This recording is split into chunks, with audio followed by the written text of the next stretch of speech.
गणेश पूजा के शुभ अवसर पर कांथी के रूपश्री मोड़ और दिलीप घोष के चाय चक्र कार्यक्रम में भाजपा नेता शुभेंदु अधिकारी ने सत्ता पक्ष और प्रशासन पर जमकर निशाना साधा है। इस मौके पर उन्होंने SIR स्पेशल इंटेलिजेंस रिप्रेजेंटेटिव और SNI स्टेट नेशनल आइडेंटिटी से जुड़े सवालों को उठाते हुए चुनावी समीकरणों पर बड़ा बयान दिया है। दिलीप घोष की मौजूदगी में शुभेंदु ने अपने वक्तव्यों को रखा। साथ ही उन्होंने जीवन कृष्ण साहा की गिरफ्तारी को अनुव्रत मंडल प्रकरण से जोड़ते हुए आरोप लगाया कि उनके परिवार के पास भी करोड़ों रुपए छिपाए गए हैं। वहीं खेजूरी में हुई संदिग्ध मौतों की जांच को लेकर भी उन्होंने अपनी बातें रखी। इतना ही नहीं, पुलिस की भूमिका पर भी शुभेंदु ने गंभीर आरोप लगाए हैं। इसके साथ ही शुभेंदु ने यह भी स्पष्ट किया कि कोलकाता में अपराध बढ़ने के पीछे न भाजपा जिम्मेदार है और न ही CBI, बल्कि एक निष्क्रिय और राजनीतिक दास जैसा प्रशासन है जो कि अपराध रोकने की बजाय बढ़ावा दे रहा है। बता दें कि इस बयान के बाद बंगाल की राजनीति में नई हलचल तेज हो गई है।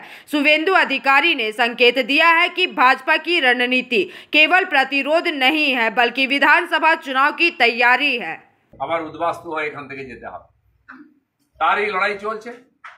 আর আপনারা যারা বহু বছর ধরে বিজেপি ঝান্ডা নিয়ে বিজেপির হয়ে কাজ করে চলেছেন, ঘাত প্রতিঘাত আক্রমণ অত্যাচার সহ্য করেছেন, এখনো বিজেপির ঝান্ডার তলায় আছেন, বিভিন্ন দায়িত্ব পালন করেছেন।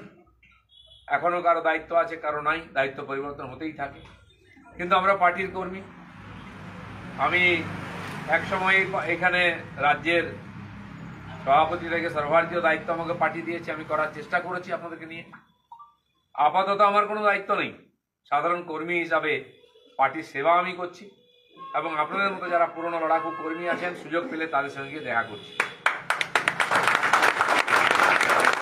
আর আমাদের সংগঠনকে ধরে রাখা, বেঁধে রাখার একটা বড় মাধ্যম হচ্ছে পরস্পরের মধ্যে মিলিত হওয়া, দেখা করা, মত বিনিময় করা। পরস্পরের সঙ্গে দেখা হলেই আমাদের উৎসাহ বাড়ে। কারণ কোনো কিছু চাওয়া পাওয়া নিয়ে আমরা পার্টিতে আসিনি। পার্টির এই রাজনীতিক যে সফর আমরা করছি এটা আমাদের কাছে একটা মিশন।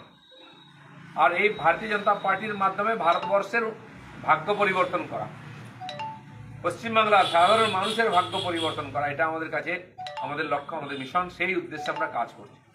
পার্টি যাকে যখন যে দায়িত্ব দিয়েছে, কাজ দিয়েছে, সে কাজ আমরা পুরো তন্মন দিয়ে করেছি, শক্তি সামর্থ্য দিয়েছি, ঘাম দিয়েছি, রক্ত দিয়েছি। তারপরে গত 10 বছরের মধ্যে ভারতীয় জনতা পার্টি পশ্চিমবাংলায় কোথা থেকে কোথায় পৌঁছে গেছে। আজ শাসকের ঘাড়ে নিঃশ্বাস ফেলছি আমরা।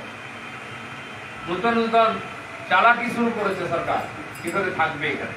তার মধ্যে বাংলাদেশের অনুপ্রবেশকারীদেরকে ভোটার বানিয়ে ভোটে জেতার চেষ্টা হয়ে এসছে, কিন্তু নির্বাচন commission. Bureau report PVTV news.